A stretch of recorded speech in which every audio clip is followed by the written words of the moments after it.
समय 2 महीने के अंदर किसी बैल को एक सांप ने काट लिया।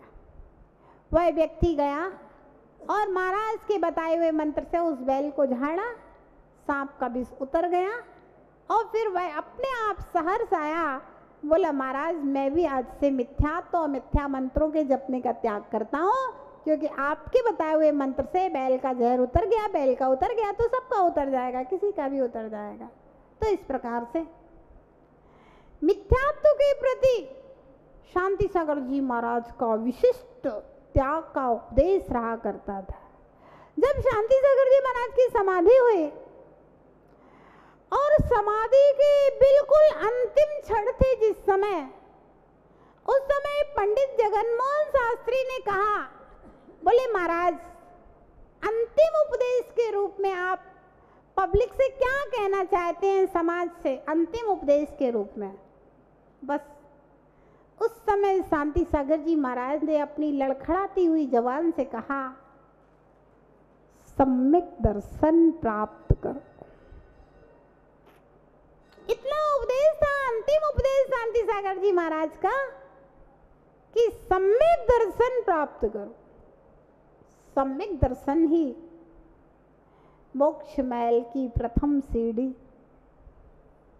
मोक्ष महल का सोपान, मोक्ष महल का साधन। सम्यक दर्शन प्राप्त करो, शांति सागर जी महाराज का अंतिम उपदेश था। शांति सागर जी ने किसी को भी अपना नहीं बनाया।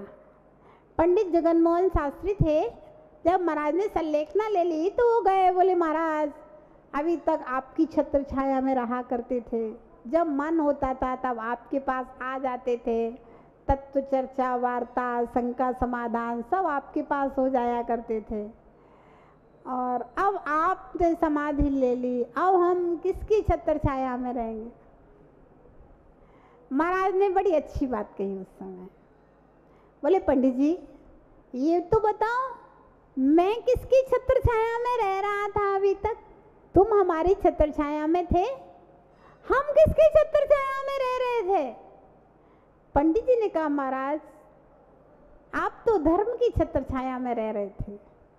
महाराज ने कहा बस जब मेरी समाधि हो जाएगी तो तुम भी धर्म की छत्र छाया में रहना, क्योंकि धर्म की छत्र छाया शाश्वत है, व्यक्ति शाश्वत नहीं है। और धर्म की छत्र छाया, सच्चे जैन धर्म की छत्र छाया जहाँ मिले, सच्चे जैन धर्म का उपदेश जहाँ मिले, वही मेरा गुरु है ना। उन्हीं की छत्र छाया, उन्हीं के चरणों में बैठ करके जहाँ आत्मा के कल्याण के सच्चे सूत्र मिले रत्नत्रय के, वही मेरा गुरु है। जहाँ से जिनवाणी का सच्चा है, जहाँ भगवान की आराधना का सच्चा मार्ग मिले, आत्म साधना के सच्चे सूत्र मिले, वही हमारा गुरु है, वही धर्म की छत्र छाया है। तो शांति सागर जी महाराज का जीवन काल अपने आप में अनूठा रहा। उन्होंने धवल और जय धवल जैसे महाग्रंथों को ताम्रपत्र के ऊपर लिखवा करके सुरक्षित करने का कार्य किया। दिल्ली शहर में एक बार शांति सागर जी महाराज वहाँ के लाल किले पर और प्रसिद्ध स्थलों के ऊपर जाकर के फोटो खिंचवा रहे थे, तो एक विद्वान भी साथ में थे। बोले महाराज आप तो ये फोटो और नाम से विरक्त रहते हो, फिर आप यहाँ पर फोटो क्यों खिंचवा रहे हो। महाराज ने कहा मैं अपने लिए फोटो नहीं खिंचवा रहा, मैं भविष्य में श्रमण संस्कृति के संरक्षण के लिए ये फोटो खिंचवा रहा, जिससे भविष्य में लोग देखें कि महानगरों के प्रसिद्ध दर्शनीय सरकारी स्थलों के ऊपर भी साधुओं का, दिगंबर संतों का विचरण होता रहा है, तो इस विचरण के ऊपर कभी प्रतिबंध लगे तो ये प्रमाण के रूप में प्रस्तुत किए जा सकें, इसलिए मैं इस प्रकार की तस्वीरें निकलवा रहा हूँ। इस प्रकार से उनका हर कार्य जन कल्याण के लिए, उनका हर कार्य समाज के उद्धार के लिए, और जब आंखें बंद करते थे तो एक एक श्वास आत्मा के कल्याण के लिए हुआ करते। व्यवहार भी करते थे तो उस समय वे हाथों पर अपने मंत्र जाप के लिए उसका उपयोग किया करते थे, उस समय का सदुपयोग किया करते थे। शांति सागर जी महाराज के विषय में आता है, जब वे कोंडूर के चातुर्मास के समय प्राचीन गुफा में बैठे सामायिक कर रहे थे, तो एक नागराज आकर के उनके पूरे पेट से लिपटा। श्रावकों ने देखा, लगभग 2 घंटे तक वे ध्यान में बैठे, वह लिपटा रहा और उसके बाद में वह चला गया बिना उनको कष्ट दिए। कुंथलगिरी के स्थान पर भी बताते हैं कि शांति सागर जी महाराज के पास एक बार शेर आया था और वे अपने ध्यान में लीन रहे। शेर ऐसे आया और ऐसे उनके मानो दर्शन के लिए ही आया हो, चला गया वैसे। ऐसे महान साधक इस युग के प्रथम धर्म प्रभावक महाआचार्य चारित्र चक्रवर्ती पद से विभूषित गजपंथा क्षेत्र पर आचार्य शांति सागर जी महाराज को चारित्र चक्रवर्ती पद दिया गया था, है ना। चारित्र चक्रवर्ती पद से विभूषित शांति सागर जी महाराज का समाधि दिवस हम सब के लिए जिन शासन की साधना प्रभावना, उनके गुणगान करके आत्म शांति, उनके जीवन चरित्र को सुन करके, उनके संस्मरण सुन करके अपने आप को धर्म के पथ पर स्थिर, धर्म के प्रति श्रद्धान्वित बनाने का एक अवसर है। उनकी पूजा अर्चना स्मरण करके सातिशय पुण्य का बंद करने के लिए निमित्त है, क्योंकि परिणाम ही पुण्य बंद का कारण है। भगवान चाहे सामने उपस्थित हो या ना हो, इससे क्या फर्क पड़ता है। जहाँ पर भक्त अपने भावों से भक्ति करता है, वहीं उसको भगवान की भक्ति का पुण्य मिल जाया करता है। इसलिए भगवान की भक्ति करना स्वाधीन है, स्वतंत्र है, सहज है, सरल है। तो ऐसे शांति सागर जी महाराज के श्री चरणों में सिद्ध श्रुत और आचार्य भक्ति पूर्वक अनंतों बार अपना सबका नमोस्तु पहुँचे। हे भगवान, जैसी साधना निस्वार्थ आपने की, वैसी ही हम भी करें और आपके जैसा श्रेष्ठ समाधि मरण हमें भी प्राप्त हो। जय बोलिए आचार्य श्री 108 शांति सागर जी महाराज की भव्यात्माओं। विनय कार्य सिद्धि करने वाला मूल मंत्र है। किसी भी कार्य की यदि हम सिद्धि चाहते हैं तो विनय के बिना कभी भी कार्य की सिद्धि संभव नहीं है। चाहे वह लौकिक कार्य हो चाहे अलौकिक कार्य हो, कार्य की सिद्धि हमेशा विनम्रता से होगी।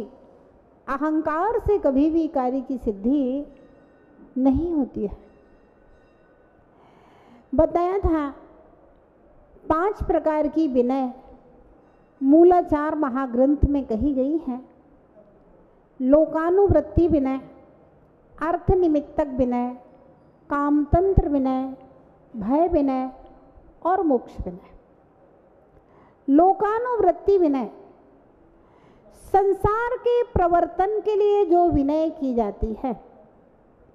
एक राष्ट्र दूसरे राष्ट्र की जो विनय करता है, एक नेता दूसरे नेता की विनय करता है, एक राजा दूसरे राजा की विनय करता है, वह सारी की सारी मानसिक, वाचनिक और कायिक जो भी विनय होती है, वह सब लोकानुवृत्ति विनय।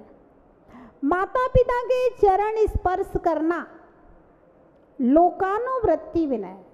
किसी भी अच्छे कार्य को जाते समय माँ बाप का आशीर्वाद लेना, सोते जागते दोनों टाइम माता पिता के चरण स्पर्श करना लोकानुवृत्ति विनय। आगम इसमें कभी भी बाधक नहीं बनता है, इस बात ध्यान रखना।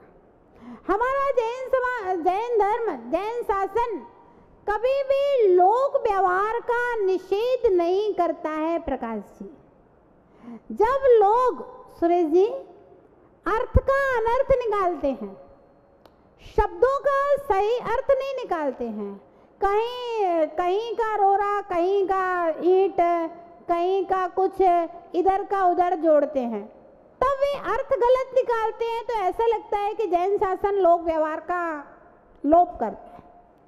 जैन शासन कभी भी लोक व्यवहार का लोप नहीं करता है, ये बात विशेष ध्यान रखना। चाहे वह राज्य शासन संबंधी लोक व्यवहार हो, चाहे वे घर परिवार संबंधी लोक व्यवहार हैं, जैन शासन कभी भी लोक व्यवहार का लोप नहीं करता। लेकिन आप लोक व्यवहार का कंपैरिजन अध्यात्म व्यवहार से मत कीजिए। लोक व्यवहार को लोक व्यवहार रहने दीजिए और अध्यात्म व्यवहार का स्तर अपना अलग है।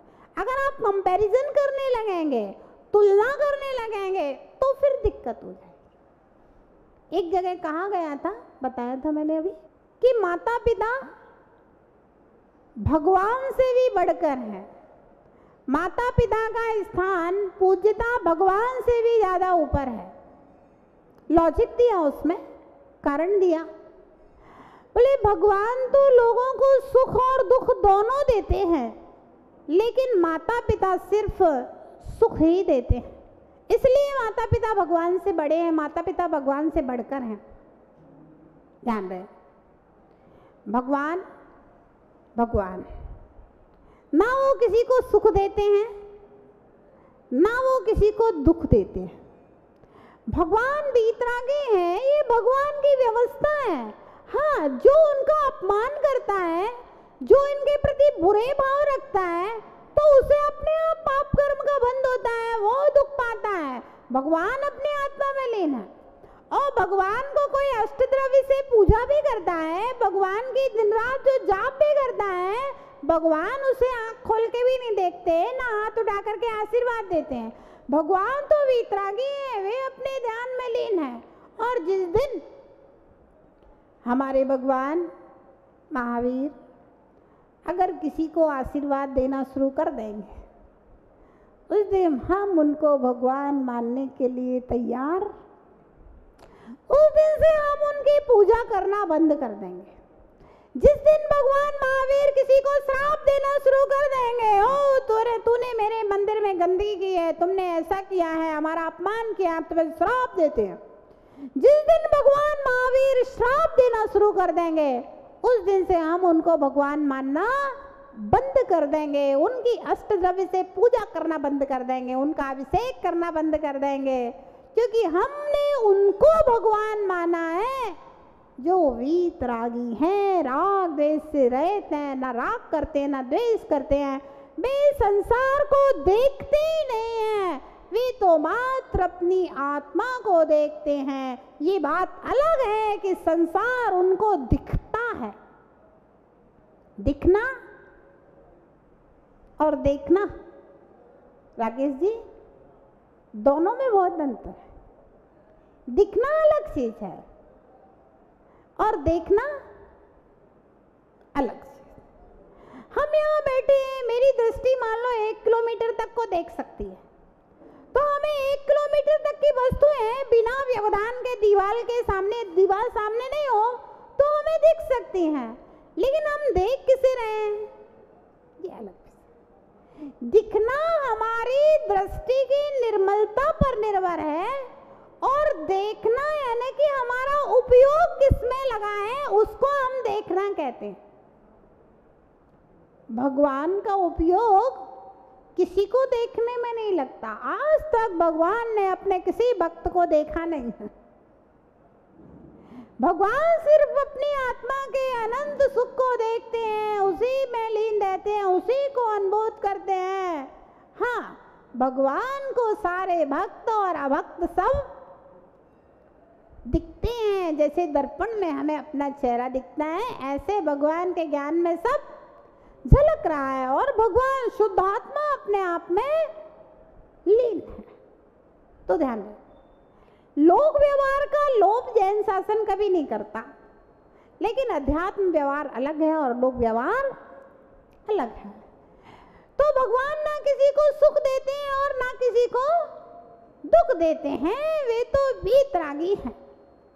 तो इस प्रकार से लोकानुवृत्ति विनय, लोक व्यवहार चलाने के लिए माता पिता की, सास ससुर की, भाई भाई की, छोटे बड़े के प्रति जो विनय व्यवहार होता है, वह सब लोकानुवृत्ति विनय है। और इस लोकानुवृत्ति विनय से घर परिवार संसार में सब कुछ शांति सुख और समृद्धि की वृद्धि होती है। दूसरे नंबर पर विनय आती है अर्थ निमित्तक विनय। ये विनय कौन करता है? व्यापारी। व्यापारी के अंदर अगर विनय नहीं होगी तो ध्यान रखना, अक्खड़ स्वभावी व्यक्ति से कभी भी ग्राहक खुश नहीं होते। सिद्धांतवादी होना अलग है, अक्खड़ स्वभावी होना अलग है। सिद्धांतवादी कोई हो सकता है, भाई मेरी दुकान 8 बजे खुलेगी और शाम को 8 बजे बंद होगी यानी कि होगी, वो एक सिद्धांतवाद है। लेकिन अक्खड़ स्वभाव, चाहे किसी को चाहे कभी चाहे कुछ बोल देना, अपशब्द यूज कर लेना, जल्ला के बोलना हर किसी से, ये नहीं चलेगा। अगर इस तरह से बोलेगा तो ग्राहक, दुकानें बहुत हैं। सूरत में कितने कपड़े की दुकानें हैं? 1 लाख दुकान है। खाली तेरे अकेली दुकान नहीं है ना, दूसरे दुकानदार भी हैं। और कोई अपमान सहन करके तुमसे कपड़ा खरीदे, क्यों खरीदेगा? आपके बगल वाली दुकान पे जाएगा। इतना बड़ा मार्केट में, एक मार्केट में हजारों दुकानें हैं, दूसरी दुकान पे चलाएगा। आखिर मील का माल तो सबकी दुकानों पे आ रहा है। हमारा व्यवहार ग्राहक को आकर्षित करता है ना।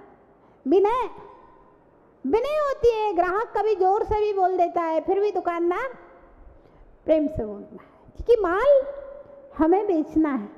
इसलिए अगर कोई ग्राहक साड़ी वाले की दुकान पे आता है, कोई महिला, और 100 साड़ियां खुलवा करके देखे और फिर कहे कि भाई साहब पसंद नहीं आई, फिर कभी देखेंगे, तो दुकानदार को गुस्सा तो बहुत आता है, लेकिन उस समय गुस्सा को पी जाता है। क्यों? ग्राहक टूट जाएगा। विनय कर लेता है, हाँ ठीक है बहन जी, अभी 1 सप्ताह बाद आप अगले सोमवार को फिर आना, अगला नया माल आने वाला। ये अर्थतंत्र विनय है ना।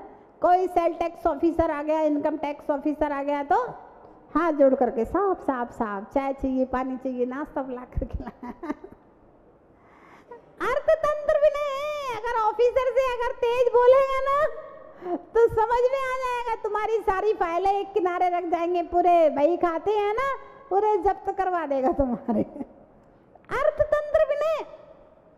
व्यापार की सिद्धि के लिए, पैसा कमाने के लिए भैया गधे को बाप बनाना पड़ेगा। पीछे भले ही गाली देते रहना, लेकिन सामने तो उसका विनय करना पड़ेगा। पैसा कमाने के लिए जो जितना कुशल होता है, ये अर्थतंत्र विनय में, वो उतना अच्छा एजेंट बन जाता है ना। बात की कुशलता, विनय व्यवहार, अर्थतंत्र विनय। बिना विनय के पैसा नहीं आएगा।